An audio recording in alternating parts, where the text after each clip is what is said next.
Hi guys, my name is Amma and welcome back to my YouTube channel. If you are new here, kindly click on the subscribe button and click on the bell so you'll be notified whenever I make a post. And if you are old here, thank you very much for coming back. So today we are going to talk about hair porosity and hair typing. I miss my cocoa butter kisses, hope you smile when you listen. Ain't no competition, just compete. Okay guys, so today we are talking about hair porosity and hair typing, but then I'll go over hair porosity first before I get to hair typing, because hair porosity is more important than hair typing. So someone might ask, what is hair porosity? Hair porosity is basically how well your hair can retain or absorb moisture. Okay, and it's important to know your hair porosity because when you know your hair porosity, you know how well you can moisturize your hair. It's important to keep your hair hydrated and moisturized, because if your hair is dry, your hair will break, and when it breaks, you can't retain length, and if you can't retain length, you keep complaining that my hair is not growing, my hair is not growing. Everybody's hair grows, just that sometimes we don't know how to take care of it and it breaks along the way and we feel like our hair isn't growing, but the hair is always growing. So with the hair porosities, we have three types. We have high porosity, low porosity, and medium porosity hair. So if you have medium porosity hair, you are lucky. You don't have stress, your hair is normal, your hair can take products, your hair can retain moisture, your hair can absorb moisture. But then if you have low porosity or high porosity, that's where there are some problems that you have to know and fix them. So before I give you the characteristics of each of the hair porosity, we are going to do strand test and know which category our hair falls under. So the first test we are going to do is the float test. So you're going to grab a glass of water, and then you get a strand of your hair, whether from your head or from a comb or something. Then you drop it into it and wait for about 5 minutes. If you return and the hair is still floating, it means that you have low porosity hair. If your hair sinks, it means you have high porosity hair. And if your hair is in between, it means you have medium porosity hair. Some people feel like this is not accurate because the hair has natural oils and sometimes it will weigh down and then it will alter the results. So if you want to confirm it more, there's another test you can do, which is the strand test. You hold a strand of your hair like this. This is not my real hair, but then yeah, a strand like this, and then you pass your hand through it to the end, to the roots. And if it feels bumpy, it means you have high porosity hair. It's bumpy because the cuticles are opened. So if your cuticles are open, it means you have high porosity hair. You can absorb enough moisture. But then if you rub your hand around it and it is smooth, it means you have low porosity hair because the strands are the cuticles are closed. If you still want to verify, there's a third test, which is the spray test. So you get a spray bottle and you spray water on your hair. If you leave it and you realize there are still drops of water on your hair, it means you have low porosity hair. But then if you spray water on your hair and then it just enters and then like it's cool, like it absorbs, it means that you have high porosity hair. I'm sure by now, after doing the test, you know like where you stand.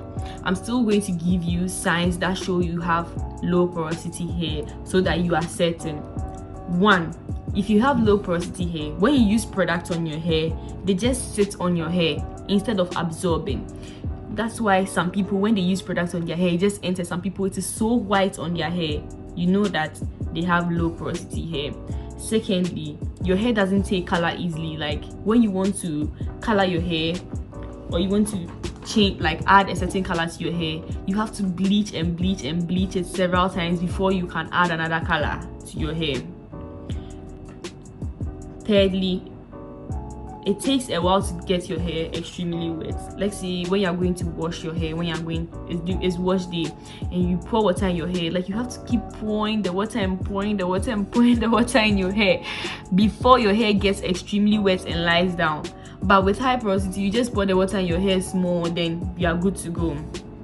Also, if your hair takes forever to dry, it means you have low porosity hair. If you like me, I have low porosity hair. When I do a wash and go today, my hair has to dry the next day if I don't incorporate heat. If your hair takes forever to dry, you have low porosity hair. Also, if your hair can't take thick products, like if you're not using shea butter as a sealant, you're just using it as a normal cream, like it feels heavy on your hair, or like if like other butters feel heavy on your hair, it means you have low porosity hair. And for high porosity hair, your cuticles are opened, so you can retain so much moisture, but the same way you retain so much moisture, that's the same way the moisture leaves your hair very fast. That's for high porosity hair. Unlike low porosity hair, it's difficult for moisture to enter your hair, but then if moisture enters your hair, it is it's able to retain it. But for high porosity hair, the same way the moisture came into your hair fast, that's the same way the moisture leaves your hair early. You get me? So signs to see you have high porosity hair: 1, your hair tangles easily. It's very difficult to detangle your hair because something small, your hair will just tangle. That shows that you have high porosity hair. Your hair dries very fast, unlike low porosity hair. When you have high porosity hair, you have to take some few hours, an hour or something, then your hair will dry because you have high porosity hair. Also, you see, when you use lotions and milk on your hair, detangling milk, leave-in milk, and it doesn't work for your hair still feels heavy, like it doesn't detangle well, that shows that you have high porosity hair. Also, if your hair is always looking frizzy, dry, and those things, it means you have high porosity hair. So now that you know that you have high porosity hair or low porosity hair, we are going to talk about the do's and don'ts of each hair porosity, so that you know how to treat your hair. You adjust your wash day routine and your wash day regimen to suit your hair and help your hair grow fast and retain length. So for low porosity do's and don'ts, always deep condition with heat. When you are deep conditioning, always deep condition with heat. Like get a heat cap or put your deep conditioner in hot water for it to be warm, like something, so that the cuticles in your hair can open, then the products can be absorbed. Do you get me? The cuticles in your hair will open, then the product will be absorbed into your hair. Because if your cuticles are closed and then you add the deep conditioner, it's cause 90, the product will just sit on top of your hair. It will not penetrate your hair strands. Secondly, shampoo weekly. You see the way products just sit on our hair for low porosity, you get product build up easily. You get products build up very, very easily. So you have to wash your hair weekly so that you can wash the dirt away. Some people say they co-wash. You can co-wash if you have high porosity hair, but if you have low porosity hair, you can't co-wash. It's not advisable, and you're supposed to use a clarifying shampoo. And that is why people with low porosity hair love clay mask. Me, I love clay mask because it will strip all the products build up from your hair so that you can have space for new products. Also, low porosity hair is protein sensitive, so if you want to use protein for your hair, you just use silk protein, hydrolyzed protein, and wheat protein. Yeah, personally I use Afro-G 2-step treatment because the rest of the protein is difficult, like the avocado and blah blah blah. It's too much work for me, the blending and then the washing from your hair. Sometimes some things are in your hair, so I use Afro-G 2-step treatment. I'll show it to you. So this is the Afro-G 2-step treatment. This and this, these are protein treatments, and then your hair is going to shoot back up. No matter how damaged your hair is, this protein is going to bring back your hair. It's going to bring your hair back to life. And also, do not work with wet hair. If you are doing a twist out or a wash and go or something, don't let your hair be wet. Let your hair be damp, then you work with it, but not wet. If it's very wet, there'll be too much.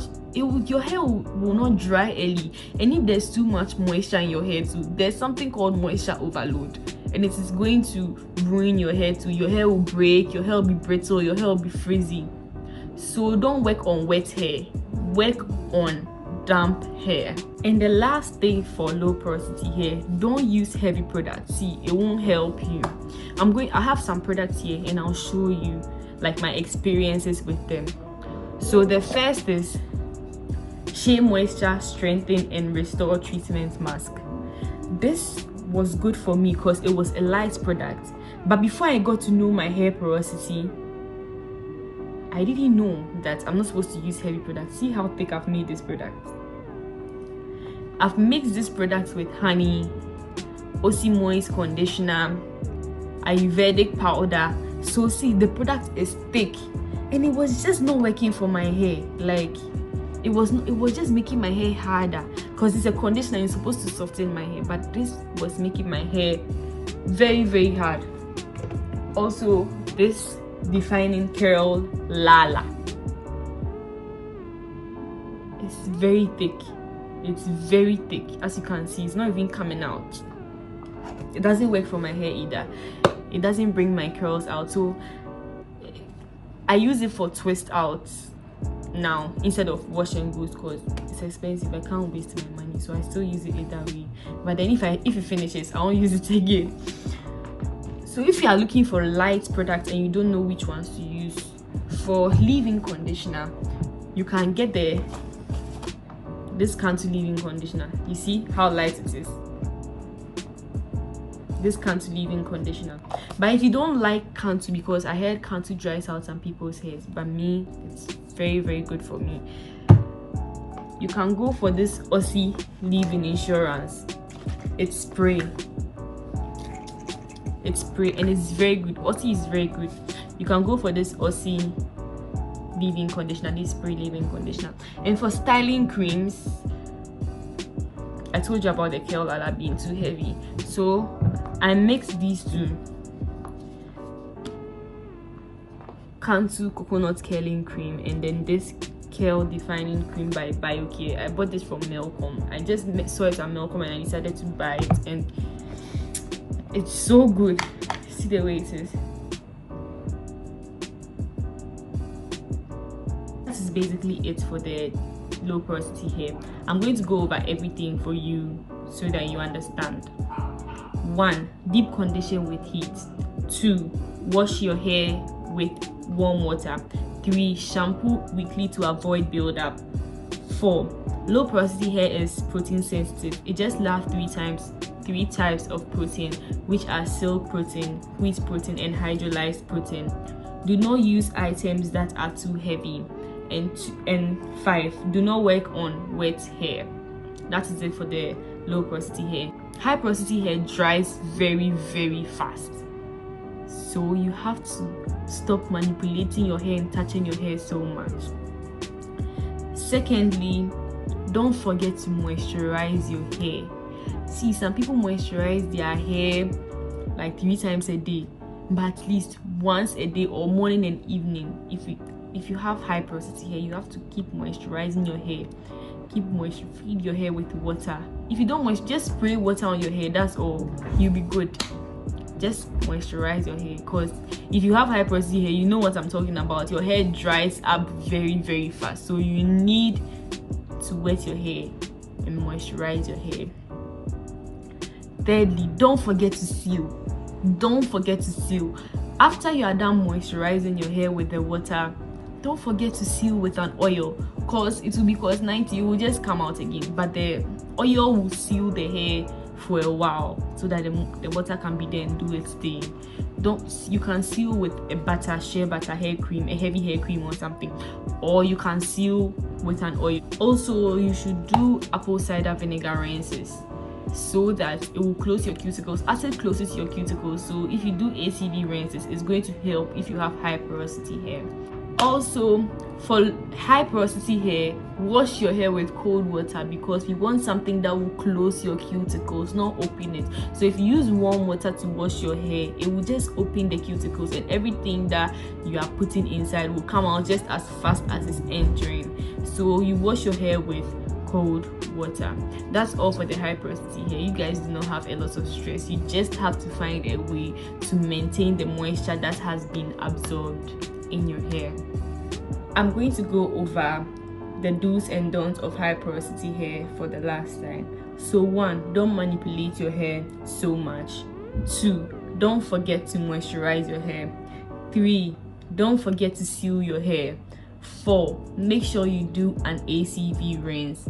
5, use heavy product on your hair. A lot of people ask me, like text me and tell me that they are now starting their hair journey and they want to know their hair type, so they know hair typing is not necessary. To be honest, my hair doesn't even have a type.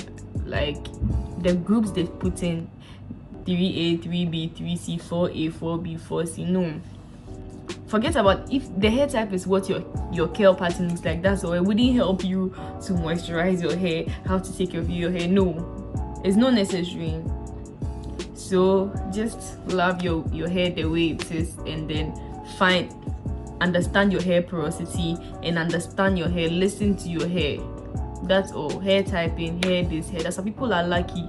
The 3A that they've been seeing, that's the same thing. Like they've been seeing, that's the same thing they have. The 4C they've been seeing, that's the same thing. Even with 4C hair, there are types. There are some that is more kinkier than some. So is it 4CA or 4CB? You see? So as for hair typing, it's really, really, really not necessary.